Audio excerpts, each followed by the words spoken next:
Okay, in that first round, we heard some conflicting views of the life of a student athlete as a student. And Maurice's comments are consistent with Joe Nocera's comments that academic support at universities is really designed to keep players eligible and not to help them get educated. So I'd like to throw out a question to the two-part question to the panel, which is, particularly because Kristin and Kelly had a different view of the process. One is Ohio State has a very large investment in SASO, which is the academic support department within the athletic department. Do you think they view their role as keeping you eligible or helping you get educated? That's part one.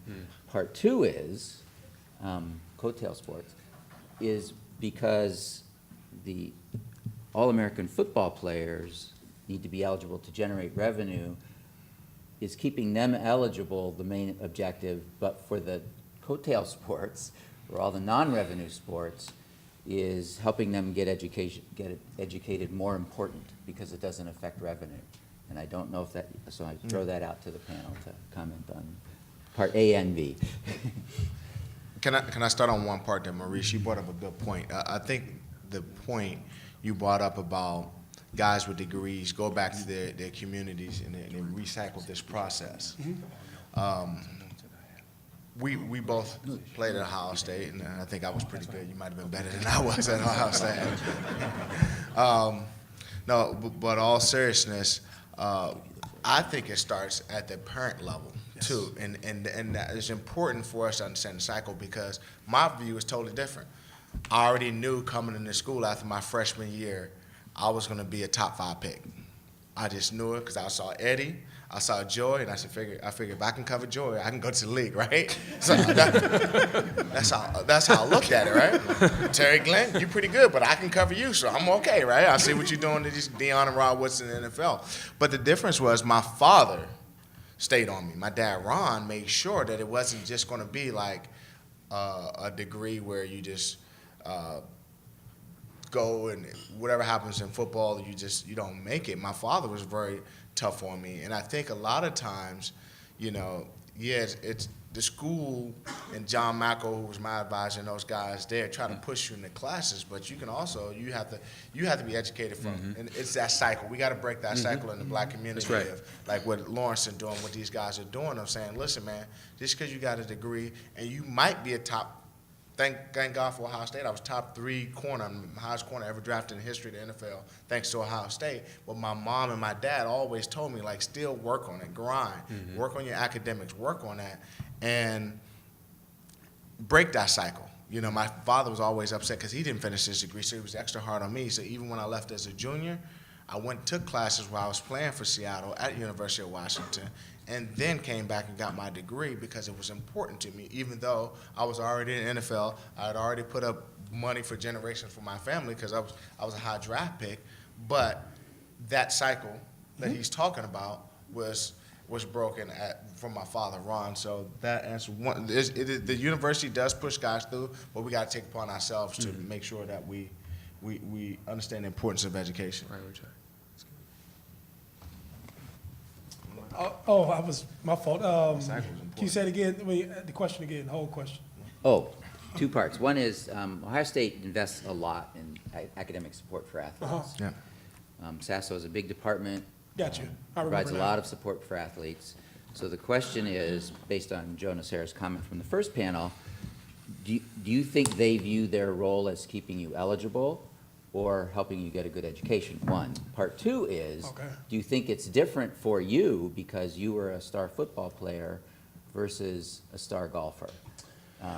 Do they treat the different sports differently in that regard? Yeah, I mean, I think the fact that you're even asking the question, you pretty much know the answer. You know what I'm saying? And I can only speak for myself. You know what I mean? And I know people in SASO. And I think it's just a case-by-case situation. SASO's not stupid. They understand who generates the money. They understand who the football team needs. And so they're going to align you with the appropriate tutor or the appropriate athletic infrastructure based upon your needs. And they know a lot of these guys can't read very well and write very well. And you'll grab a young tutor or somebody and say, hey, you know, hey, won't you just go ahead and assist the gentleman in remaining eligible? So I can't speak to golf or to any other sport, but it definitely goes on. And just to kind of build on what Shawn said, the only thing I was saying in reference to guys only being able to come back and offer camps in the neighborhood, these are the most influential people out of most inner city neighborhoods. And so when I came back to my hometown and the only thing that I was offering up was football camps, I was like, man, I got the influence over so many people. I can grab hundreds of people and all over the state of Ohio. You know, and if the only thing that I basically can offer them is some football drills, I really kind of failed myself and failed them. And when you kind of see it go over and over again, and that's what I was really referencing to. But I can't speak to the things with women's sports. Yeah, I can remember study table, required to go every night, Sunday through Thursday. And I can tell you, I felt like, personally for me, I was getting the same thing as the football players were getting. I mean, great tutors, great folks helping me. Marcus Merritt and I, actually, we were paired together, and he and I had the same tutor through because he was diagnosed with dyslexia and had a lot of the same issues I did. And so he and I were paired together, and we had the same counselor the first 6 months to a year, I think it was, that we went through this. But, I mean, you know, you guys make great points. I mean, it's a different culture. It's totally different. And, you know, again, there's got to be some equity. I don't know what the answer is. I don't think anybody right now knows what the answer is. But, I mean, we need to see, I think, more college athletes graduate. And the biggest reason is football players, basketball players, you can't do it that long. I mean, what are you going to do when you're done? And if you haven't had money management, if you hadn't had somebody teach you what to do, and a lot of them don't. It's like you guys said, a lot of them are dirt poor, broke, and they made millions, you know? And, you know, I think that's a big, that was, I know, a big thing with my particular situation. You know, I didn't know how to manage money. I'm the first person to ever graduate from college in my family. And, you know, the only one as of right now. So, you know, it's one of those things. I think that's what we need to teach. There's other things that we need to teach. There's things that are important. And I think coming back to college, I think he should have the right. He gave 1 year, won a national championship. Yeah, he screwed up. He made mistakes. Thanks. But there's no one in this room that can go out of here and say they haven't made mistakes, okay? But guess what? We should give him his college education. I mean, that's how I feel. I mean, we should give him his college education. I just wanted to step in because when I came here, like many people have come to Ohio State, you're highly recruited, you're one of the best, and I came here and I was not a starter. I was not someone that people were, hey, Kristin, we've got to make sure you go to class because we need to keep you eligible. I was not one of those people, but I had teammates who were also like me that were not starters, that were struggling in class, and they did get help. The one thing that I thought the coaching staff did a very good job of, and that was, again, a coaching staff thing, is making sure that everybody understood the importance of an education. And the one thing that I would like to piggyback on what Maurice is saying is about, you know, educating people about education. Right. What Shawn's saying. You really need, and people kind of joked, I don't know if it was joking or not, on the first panel about, well, why can't you get a degree in football? Well, you know, maybe there are degrees that you don't go out and you become a social worker or an accountant. You become a person that's ready to go out into the world. You know how to buy a car. You know how to take notes in class. A lot of people didn't know how to do that. Didn't know. You figure it out, or you sink or swim. I went to 1 quarter study table, and if you got over a certain GPA, you graded out. And I graded out. I made sure it was a 2.75, and I had a 2.84 my first quarter here. And I made darn sure that I was not going to go to study table because I didn't like it. If I needed help in a class, I could go, and it was my decision. But I think people need to understand, and the education that some people are or aren't getting to be ready to come to school, I think it's part of the school's process that they need to do that. And I find it insulting to sit here, because I thought Ohio State had a program where you could come back and get a degree, to find out that you asked and you were told no. I'm appalled by that. Oh, hold on. They do, yeah. No, there's just different requirements, you know, it's not like I'm saying like, there was requirements, and I'm just saying to myself, I was like kind of looking at the person, like, I've helped generate a lot of money for this place. I'll say it, right? Helped to bring in recruits the whole nine. I was like, the least I can do is get an education paid for. And I know where the money's at, I know where it's, you know, all that stuff, but that's a whole different story.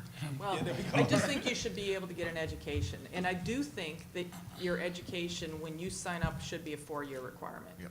When I came to Ohio State and I realized after the fact that, okay, I'm not a starter, and what do you mean it's 1 year? There's a lot of stress associated with that. Okay, well, I'm gonna kick it in the classroom, and I'm gonna be a really good practice player, and I'm gonna work hard every day. Because I was like, I wanna make sure I keep my scholarship. And I think it would relieve a lot of people that aren't starters, that are on an 84-person football team, that maybe come in and say, okay, yeah, you're not a starter, maybe you're third string, or you have an injury, but you don't have to worry about keeping your scholarship. I do believe that you should get a 4-year scholarship. Any other comments on parts A and B? Marcella? I was very fortunate enough to, I'm from Pickerington, went to high school there, so very good, you know, education coming out of Pickerington. But I would say I was majoring in basketball in high school for sure. The best class I took, and I think prepared me for life, was personal finance while I was there. When I went through the recruiting process, I was all everything coming out of high school. And during those recruiting visits, my mother was always pushing me. My dad was about basketball, my mom was about academics, you know, so I had a good balance in the household. And she always told me would I want to go to a school regardless of playing basketball, because I won't be able to play it forever. And I remember being recruited. I was down in Tennessee with Pat Summitt, and I was appalled at the communication building, and that's what I wanted my major to be. And that was helpful in my decision in not going there and deciding to come to Ohio State. So academics were always important in the household, and I think that was a huge factor for me. As far as being supported by SASO, I felt like I was, top notch at SASO, just because I could go there and print. I had tutors. Everyone was always there to support me. It was nice not to have to go with the rest of the student body where they had to go print and have issues with that. I never had to deal with that. Coaches were always very supportive, helping me go through a syllabus and outline it, you know, what was important when assignments were coming up. So there was always a push there to graduate. And I always had the mentality of I didn't want to be the ripe age of 30, old age of 30, and playing basketball. And I actually, stopped playing professionally overseas to go back to school and kind of do other things. I want to be more than a basketball player. So I think it goes back to Marie saying, and Shawn, your background and how you're taught and what's valued growing up. But I'm definitely surprised to hear some of the things that are going on at Ohio State, and maybe not having some athletes that were supported as much as I was. Thanks. I have several more multi-part questions, but before we get to those, Lawrence has some comments that he would like to make as well. Yes.